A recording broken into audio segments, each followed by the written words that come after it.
Madam Azadul lonely, আপনি কেমন আছেন? আসসালামু আলাইকুম। ভালো আছি। আপনি ভালো আছেন? আমি ভালো আছি ইনশাল্লাহ। সুধী দর্শক, দেশবাসী, আসসালামু আলাইকুম। নিশ্চয়ই আপনারা ভালো আছেন। আমি ভালো।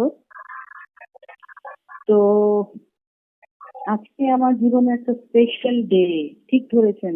কি বলেন তো? আজ আপনার 10ই আগস্ট আমার জন্মদিন। হ্যাঁ, আপনার দিনটা জন্মদিন। বৃষ্টি হচ্ছে। জি। হ্যাঁ, আমি মার কাছে শুনেছি আমার যেদিন আমার জন্ম হলো সেদিন নাকি মুষলধারে বৃষ্টি হচ্ছে। আমি আপ- শুক্রবার জুম্মার নামাজে পড়তে হয়েছি, পৃথিবীতে আসছি আর কি। তো এত কথা বলবো না। তো যদিও এটা অগস্ট মাস, আমরা জানি যে শোক শোকের মাস বলা হয় আর কি।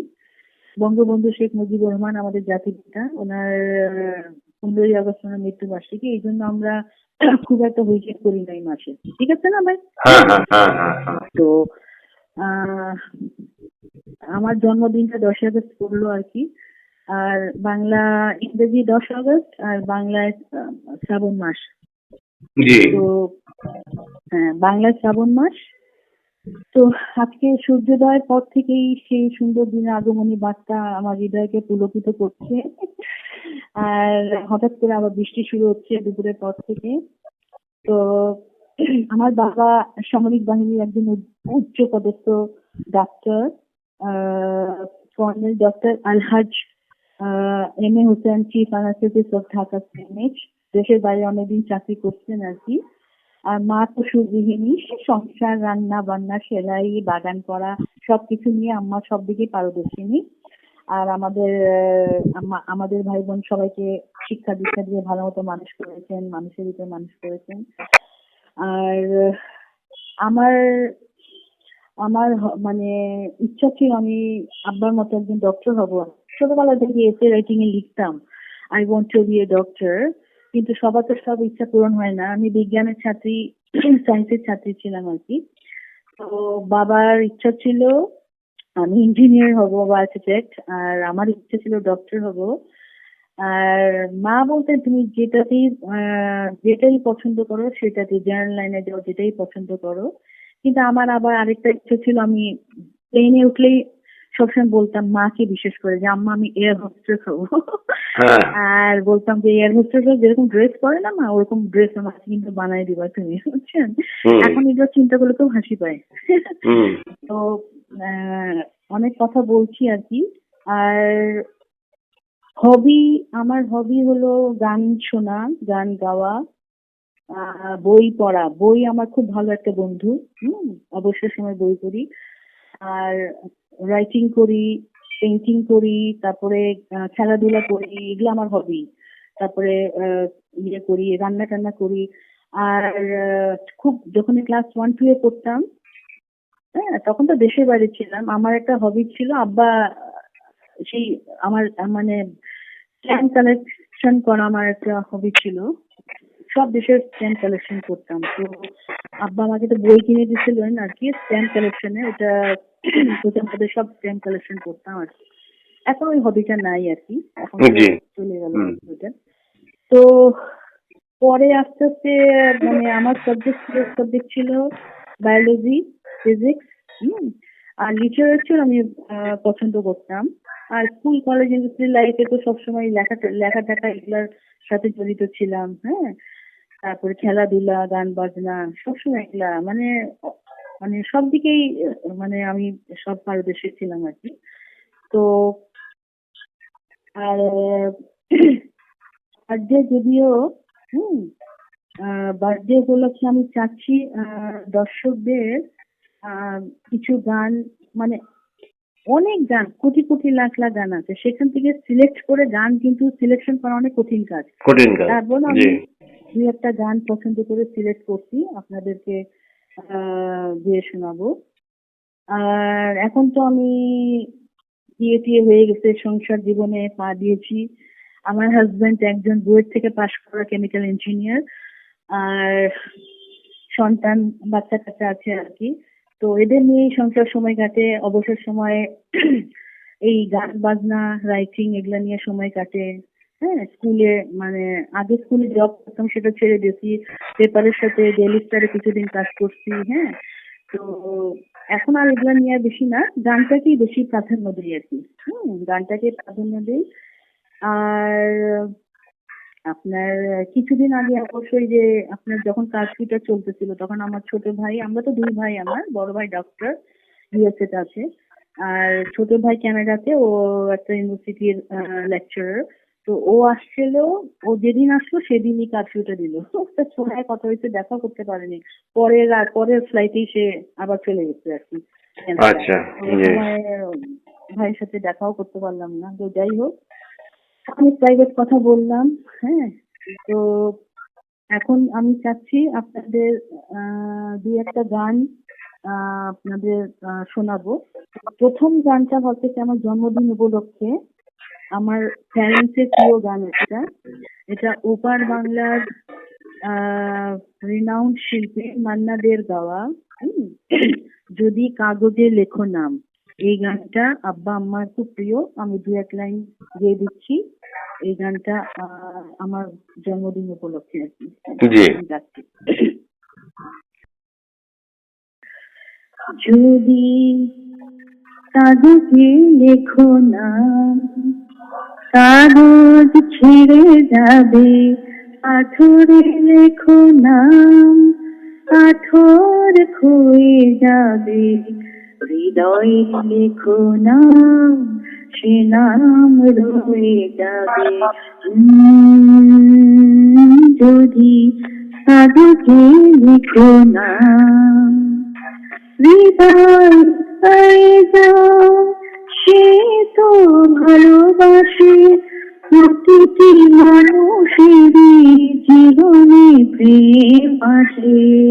হৃদয় আছে যার, সে তো ভালোবাসে, প্রতিটি মানুষেরই জীবনে প্রেম আসে। কেউ কি ভেবেছিল শ্যামকে ভালোবেসে রাধার ভালোবাসা কাহিনী হয়ে যাবে। হৃদয়ে লিখো নাম, সে নাম রয়ে যাবে। যদি কাগজে লিখো নাম। ধন্যবাদ। এই গানটা আমার জন্মদিন উপলক্ষে আমার বাবা মার খুব প্রিয় গান, ওনাদেরকে ডেডিকেট করলাম। Thank you. এখন আরেকটা গান যাচ্ছি, এটা ওপার বাংলার খুব রিনাউন্ড শিল্পী চিত্র সিং এর গাওয়া। এটা আমার প্রিয় গান, আমি যাচ্ছি। জি, গান। আমার চোখের জলের মাঝে তোমার স্বপ্ন কোমল আছে, তুমি জানো কি তা, তুমি জানো কি তা, দেখবো কি করে তারে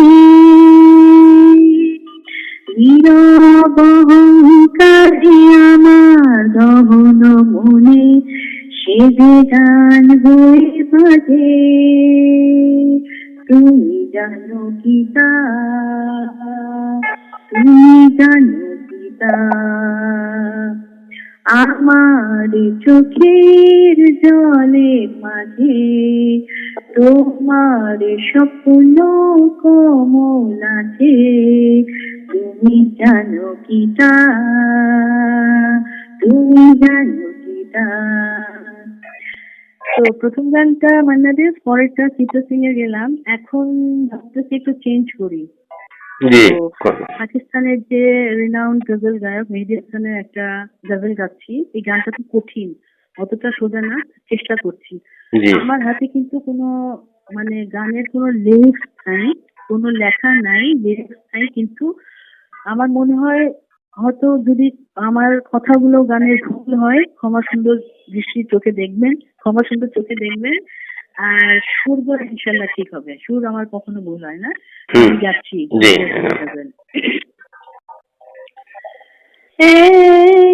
দুনিয়া क्या तुझसे कहे, क्या छे न हम दीवाने खो जाए ना हम दीवाने को बिगड़ी हुई इस आग में जलकर मरने को परवाने खो जाए ना हम दीवाने को है दुनिया क्या तुझसे कहे या तुम्हें छूटे प्यार भी झूठा झूठे प्यार के रिश्ते हैं महल बनाकर सजा रहे हैं मरने को परवाने खो जाए ना हम दीवाने को ए दुनिया क्या तुझसे कहीं। बहुत शुक्रिया आपको। শুক্রিয়া তো তিনটা গান হয়ে গেল, এখন কি বাচ্চাদের একটা গান শোনাই? জি শিশুদের একটা গান বাচ্চারা আমার জন্মদিনে তোমাদের কি গান গাওয়া যায় বলো? অনেক গানই তো আছে বাচ্চাদের জন্য, তো নিষ্কাশনমূলক গান দেন একটা। একটা ছড়া করি নাকি? জি ছড়াটা বাচ্চাদের ভালো হবে। লাল ছুটি কাকাতুয়া ধরেছে যে বায়না চাই তার লাল ফিতে চিরুনি আর আয়না জিত বড় লাল পেরে টিয়া রং শাড়ি চাই মালা দেব তবু কেন মুখে কোনো কথা নাই বাটা ভরা পান দেব চান কেন চাই না লাল ছুটি কাকাতুয়া ধরেছে যে বায়না চাই তার লাল ফিতে চিরুনি আর আয়না। ওখান থেকে আমি একটা গান আপনাদের দর্শকদের সবাইকে দেশবাসীকে ডেডিকেট করছি। আমার অ্যালবামের নাম এমনি বহে ধারা, যাচ্ছি 2 লাইন। এই গানটা কিন্তু ওপার বাংলার রবীন্দ্রসঙ্গীত কিছু শিল্পী আছেন, ওনারা করছেন, আমাদের দেশেরও করছেন, রেজওয়ানা চৌধুরী আপা ইনিও করছেন। হ্যাঁ, তবে গাই। তোমার হলো শুরু আমার হলো সারা তোমায় আমায় মিলে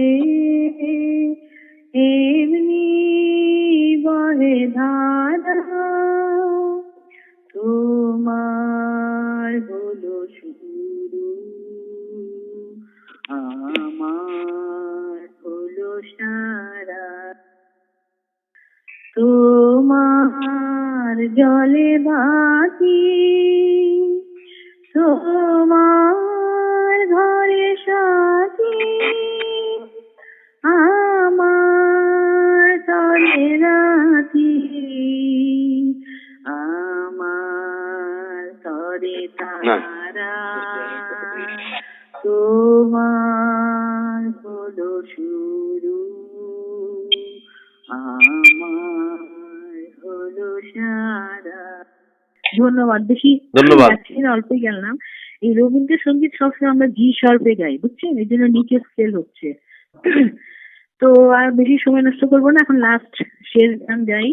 আমরা তো আমাদের বাংলাদেশকে খুব ভালোবাসি, দেশকে ভালোবাসি, তাই না ভাই? আপনি তো ভালোবাসেন অবশ্যই। তো বাংলাদেশকে খুব ভালোবাসি। তো লাস্ট গান দেশের গান গাবো। এই গানটা গেয়েছেন আমাদের দেশের রিনাউন্ড শিল্পী সাবিনা ইয়াসমিন, ওনার গাওয়া এই গানটা আমি গাচ্ছি। এটা আমার শেষ গান, this is my last song. যদি আমাকে জানতে সাধ হয় বাংলার মুখ তুমি দেখে নিও, যদি আমাকে বুঝতে মন চাই এই মাটির শ্যামলিমা এসো প্রিয়, এখানে বৃষ্টি ঝড়ে রিমঝিম শ্রাবণের শিকারে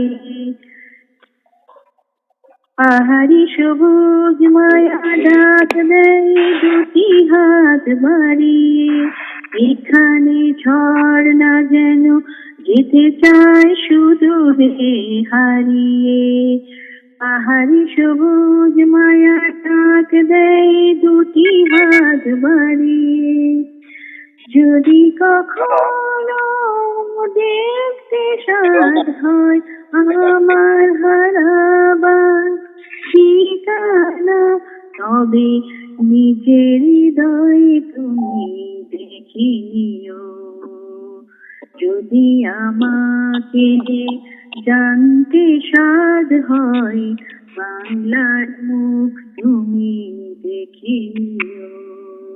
শাপলা ফুটে যখন ঝিলের জলে, পাখিরা গুজন করে বনতলে, মনে করো সে আমার হাসি, সে আমার গান। এখানে বৃষ্টি যেন রিমঝিম শ্রাবণের শিখারে, কুমারী নদীর বুক কেঁপে ওঠে প্রণয়ের জোয়ারে। যদি কখনো দেখতে সাধ হয় আমার হারাবার চঞ্চলতা, তবে নিজের হৃদয় তুমি দেখে নিও। যদি আমাকে জানতে সাধ হয় বাংলার মুখ তুমি দেখে নিও। ধন্যবাদ। ধন্যবাদ। ধন্যবাদ। জন্মদিন উপলক্ষে আপনাদের চার পাঁচটা 5-6টা গান আমি ডেডিকেট করলাম, উৎসর্গ করলাম। আর এখন শেষ করবো, কিন্তু শেষ করার আগে আমি খুব দুঃখের সাথে জানাচ্ছি, যদিও আমার জন্মদিনের মাস, তারপরও যে কিছুদিন আগে 25শে জুলাই ব্যান্ড তারকা শাফিন আহমেদ, উনি ইউএসএতে ইউএসএ আপনার ভার্জিনিয়ায় শো করতে গিয়ে হার্ট অ্যাটাকে মারা গেছেন আর কি। তো খবরটা শুনে খুব খারাপ লাগলো। উনি আমার স্কুল ফ্রেন্ডের কাজিন ব্রাদার, ফুফাতো ভাই ছিলেন, আর সঙ্গীত শিল্পী ফিরোজা বেগম কমল দাস গুপ্তের কনিষ্ঠ পুত্র ছিলেন আর কি। তো ওনার জন্য আমি I pray for his departed soul, আমি ওনার জন্য প্রার্থনা করি, God যেন ওনাকে জান্নাতুল ফিরদৌস দান করেন আর কি। মানুষ ছিলেন। আর তার দুদিন পরে আবার ওই যে আরেকজন ব্যান্ড শিল্পী জুয়েল ভাই মারা গেলেন, চ্যানেল আই মিউজিক কম্পোজার ছিলেন আর কি। তো দুজনের জন্যই আমি প্রার্থনা করি গডের আল্লাহর কাছে যে ওনারা বেশ নসিব হন, এবং দেশবাসীকে বলি সবাই যেন ওনাদের জন্য প্রার্থনা করেন আর কি। জি। তো শেষ করবো, সবাই ভালো থাকেন, সুস্থ থাকেন, দেশের অবস্থা এখন ভালো না। তো সবাই দেশের কথা চিন্তা করুন, নিজের কথা চিন্তা করুন, দেশকে ভালোবাসুন। আর যদিও দেশের অবস্থা ভালো না, আপনারা এখন সন্ত্রাস মুক্ত হন, হ্যাঁ, পলিটিক্স মুক্ত হন, কারাপশন মুক্ত হন। আর অনেক বেশি গরম পড়ছে, বেশি করে পানি খাবেন, শাকসবজি খাবেন, আর ফলমূল খাবেন, তারই স্বাস্থ্যটা ভালো থাকবে সবার। হ্যাঁ, তো বেশি কথা বলবো না। আমার জন্মদিনে আপনারা সবাই আমার জন্য দোয়া করবেন, আমি যেন বেশি বেশি গান করতে পারি, আপনাদেরকে গান উপহার দিতে পারি, আর আপনারাও বেশি বেশি গান শুনবেন। সবাই ভালো থাকুন, সুস্থ থাকুন। আর ভাই, আপনাকে অনেক অনেক মানে রেসপেক্ট, অনেক শ্রদ্ধা যে আপনি সুন্দরভাবে আমার ইন্টারভিউটা নিয়েছেন। হ্যাঁ, এত কাজের মধ্যে, এত সমস্যার মধ্যে, এত কাজের মধ্যে, ব্যস্ততার মধ্যেও তো সবাই আমরা ব্যস্ত থাকি, তারপরও আমাদেরকে বেছে বেছে সময় খুঁজে নিজেদের কাজে ব্যস্ত থাকতে হবে। তো অনেক সময় নষ্ট করলাম আপনাদের। ভালো থাকুন, সুস্থ থাকুন, নিজেকে ভালোবাসুন, দেশকে ভালোবাসুন, এবং বেশি বেশি গান শুনুন, এবং আপনার আশেপাশের পরিবেশকে পরিচ্ছন্ন রাখুন। ধন্যবাদ। আল্লাহ হাফেজ। Best wishes. খুদা হাফেজ। আল্লাহ হাফেজ।